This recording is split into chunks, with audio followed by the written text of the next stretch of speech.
Bienvenidos a la clase número 7 de Fisiología Renal. Hoy vamos a intentar integrar los mecanismos de regulación del volumen con los mecanismos de regulación de la osmolaridad de los fluidos corporales. Los objetivos de esta clase son comprender y analizar el rol de los riñones en la regulación de la volemia y de la presión arterial, entender el concepto de volumen circulante efectivo y analizar las diferencias entre la regulación del volumen del líquido extracelular y la osmolaridad plasmática. Esta clase la venimos dando en modalidad virtual ya hace varios años. Las actividades relacionadas con la clase son ver el video, en base a su contenido y lo aprendido en las clases anteriores, tienen que contestar un cuestionario. Normalmente el cuestionario lo resolvían en sus casas y discutíamos su contenido en el seminario. Luego iban al salón de trabajos prácticos y resolvían los ejercicios del trabajo práctico. Este año lo que vamos a hacer es lo siguiente. Ustedes ven el video y resuelven el cuestionario en sus casas. Y la discusión del cuestionario la realizaremos los docentes que damos los seminarios a través de un Google Doc. Además, seguirán como siempre discutiendo los martes con sus ayudantes las guías de TP a través de Zoom y Google Docs.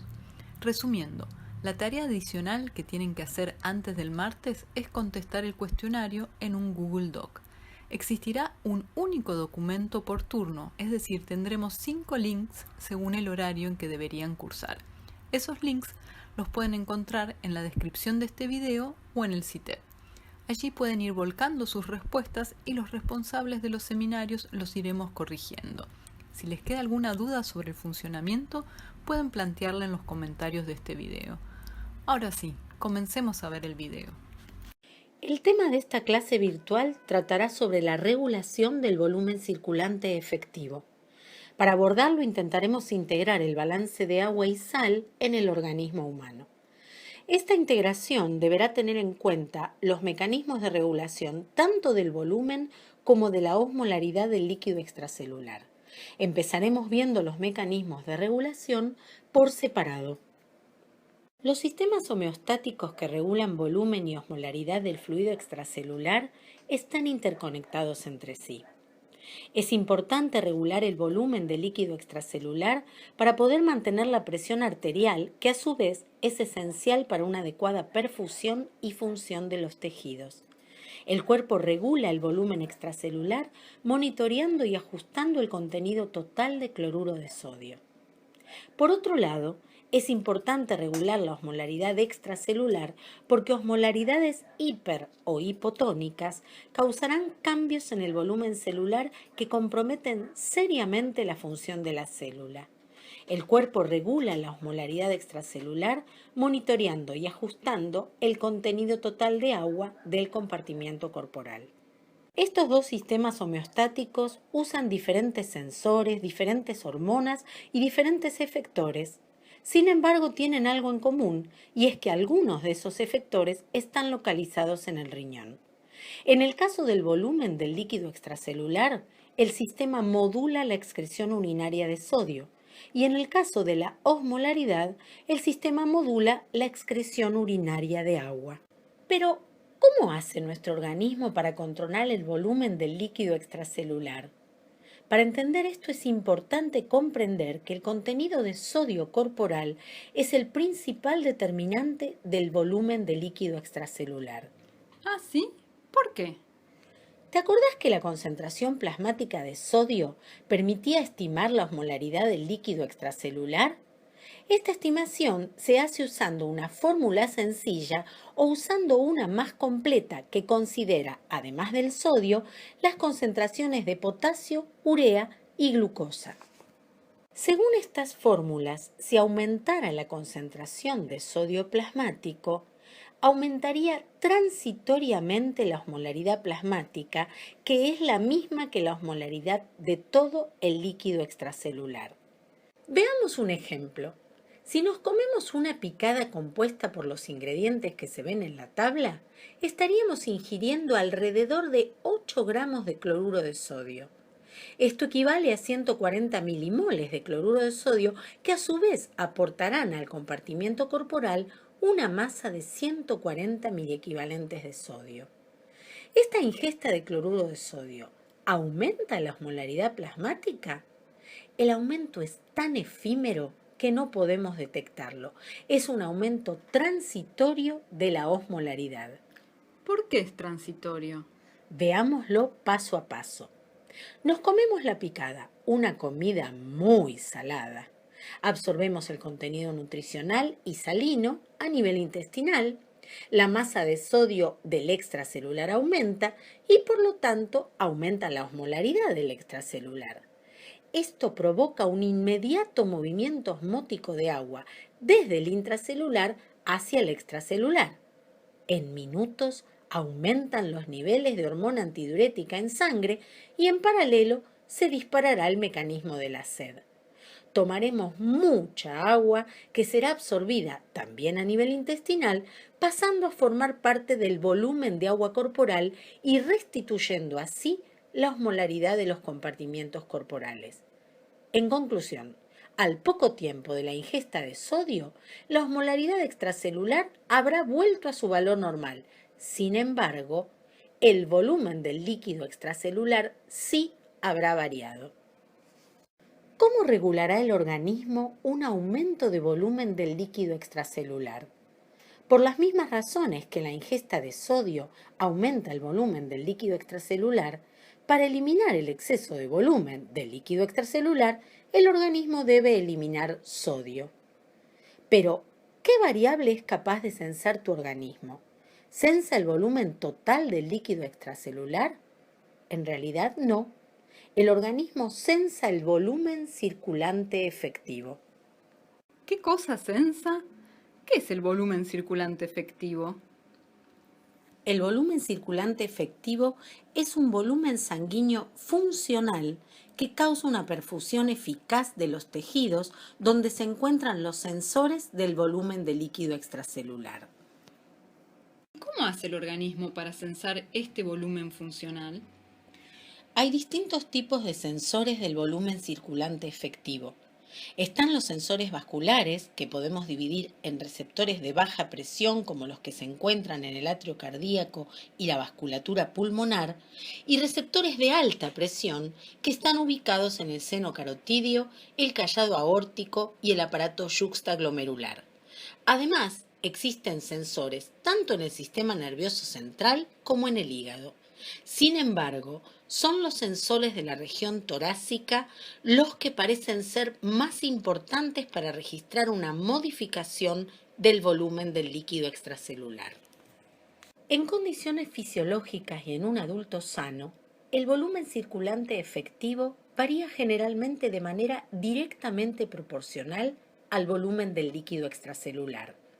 Y a su vez, ambos parámetros son proporcionales a la cantidad total de sodio en el compartimiento corporal. Por lo tanto, frente a una ingesta de sodio, se producirá un aumento del volumen circulante efectivo censado, junto con un incremento del volumen del líquido extracelular, del volumen plasmático y del volumen minuto cardíaco.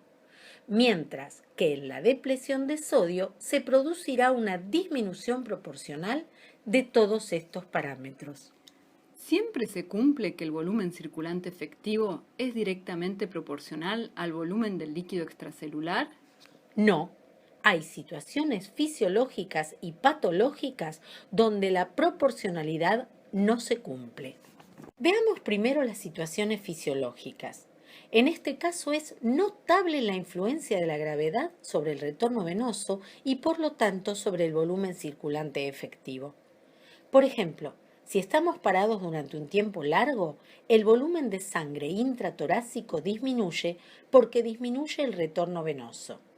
En cambio, el volumen circulante efectivo será mayor luego de estar un tiempo recostado, porque la posición aumenta el retorno venoso. Este aumento también se verifica por la inmersión por algunas horas en agua tibia. En este caso, la presión hidrostática del agua comprime los tejidos y por lo tanto los vasos de las extremidades inferiores, lo que termina aumentando el volumen circulante efectivo censado. Podríamos decir que el mismo volumen del líquido extracelular se reparte de otra manera en el compartimiento corporal en todas estas situaciones. ¿Y qué pasa en esos casos con la excreción de sodio? La Betty parada disminuye la excreción de sodio y la Betty acostada o sumergida la aumenta.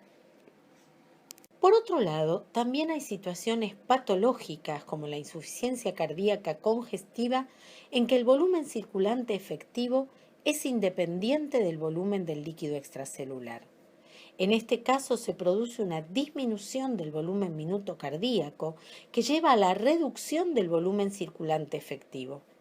Esta reducción, detectada por los vasoreceptores, desencadenará la retención de sodio, aumentando así el volumen de líquido extracelular. La situación empeora, llevando a la formación de edemas. ¿Cuáles son los efectores que participan en la regulación del volumen circulante efectivo? Hay 4 vías efectoras que participan en la regulación del volumen circulante efectivo. Si el volumen circulante efectivo disminuye, se estimula el sistema renina-angiotensina-aldosterona, el sistema nervioso simpático y la hormona antidiurética. Todos estos efectores reducirán la excreción de sodio con el consecuente aumento del volumen de líquido extracelular. Si en cambio el volumen circulante efectivo aumenta, se estimulará principalmente el factor natriurético atrial que promueve la excreción de sodio y la consecuente disminución del volumen de líquido extracelular. Fíjate en el esquema que el sistema es redundante, ya que varias vías eferentes actúan sobre un mismo efector dentro del riñón. Si te hace falta, repasa de las clases anteriores todos los sistemas de regulación. Después de toda esta explicación y asumiendo que comprendimos cómo se regula el volumen de líquido extracelular, volvamos al principio de esta clase. Allí dijimos que la otra variable que el organismo debe regular es la osmolaridad del líquido extracelular, porque sus variaciones pueden comprometer seriamente la función celular. Esto se observa especialmente en el sistema nervioso central. Modificaciones de un 15% en los valores de osmolaridad llevan a disturbios severos en la función del sistema nervioso central.